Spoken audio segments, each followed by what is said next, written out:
Every day, 1 in 8 babies born in the United States is born prematurely. And babies born too soon can face developmental challenges. Some even die, and it can be a scary and lonely time for parents.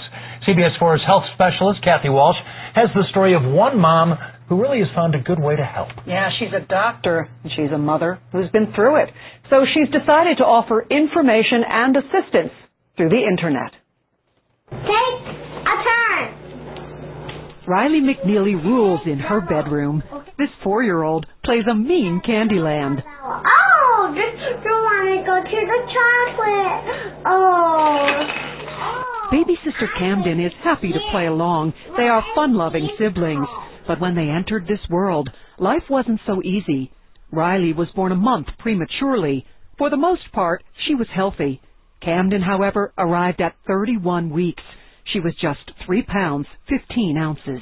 She was a whole 9 weeks early before my due date and was placed on a ventilator and needed a lot of help and spent 7 weeks in the hospital. Christy McNeely finished medical school after Camden was born, but stayed home because of the baby's chronic lung disease. She took her worries to the web and created NICU 101.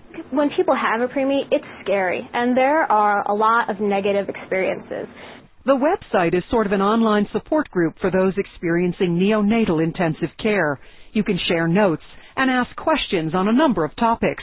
And Dr. McNeely wants to make sure parents so full of concern take time to celebrate.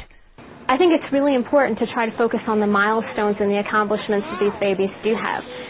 NICU 101 offers some products designed for preemies, like homecoming announcements.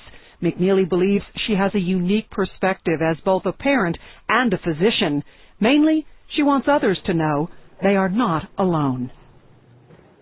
Dr. McNeely is expecting her 3rd child in October. Besides expanding her family, she hopes to expand her website and offer a special baby book for preemies where you can mark milestones like no longer in an isolette or now off oxygen. Things we don't think about when the baby comes home from the hospital nice and healthy. Absolutely. And what a great idea. I mean, when you're in that situation, you really do feel lost and don't know where to turn. Yeah, and plenty of people are there. Yeah. They can use the help. Great. Thanks, Kathy. Mm-hmm.